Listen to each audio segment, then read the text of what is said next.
Hey everyone, Dustin Prevost here, land specialist, South Central Pennsylvania for Whitetail Properties. And today I want to discuss with you what it actually costs to purchase land in Pennsylvania. Now we know when we look at land, everything's different, right? We've got tillable acreage, we've got mountain ground, we've got developmental property, we've got home sites. All these things carry a different value priced per acre. But at the end, there's a sales price. So whatever you're purchasing the price for, or whatever you're purchasing the property for, price-wise, that's the sales price. You put your contract in, they accept it, you get excited, and then you move forward. Well, there's also costs that come with this purchase. And realistically, a lot of people get scared of making these purchases because of these hidden costs that aren't really hidden, and they're not really meant to scare you around. So as a cash buyer, there's really not a whole lot that goes into it. You've got a 1% transfer tax, just as you would as if you were using a lender, and you've got a prorated tax that you have to pay back, the school taxes or the county and city taxes that the landowner had already paid from the previous year that you have to pay them back on. Now there's optional title insurance. We always recommend that you go with title insurance. It's recommended, but you don't have to do it. You can save a little bit there. Moving forward with a cash option, there's really not a whole lot you got to do.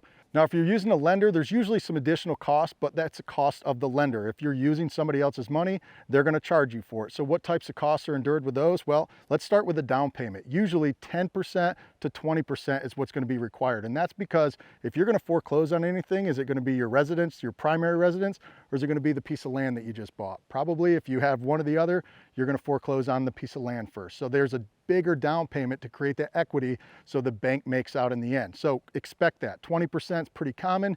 You can find 10%. You actually can find 5%. Not as common as a 20%. When you look at the lender's fees, there's appraisal fees, $600 to $1,000, depending on where and who you're using.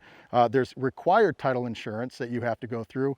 Realistically, when you narrow it all down, if you're doing a 20% down payment, I would add no less than 3 to 6% in additional costs. So a total 23 to 26% out-of-pocket costs for you when you go to purchase land. So realistically, at the end of the day, if you're trying to save money, work with your land specialist. There's options. We get creative with lending very often where the seller can maybe pay back some of that down payment and cut some of those costs off for you, slightly increasing your monthly payment. So realistically, if the 26% scares you, there's options, and we get creative. That's the difference between a good agent and a great agent. Creative as in maybe the seller wants to offer seller's concession or seller offering 3%, 6% back. You can use timber value as collateral as a down payment with certain lenders. It's all options that you have available, but you don't know those options unless you reach out to one of us at Whitetail Properties. Your land specialist, when it's buying land, we're here to help you. Don't be afraid to reach out. We'll walk you through the process. We do this every single day. If you're in a situation where you truly want to own some property, but you may not be able to afford it, call us today. We'll work with you. We'll get you set up in the right place, and we'll make this happen.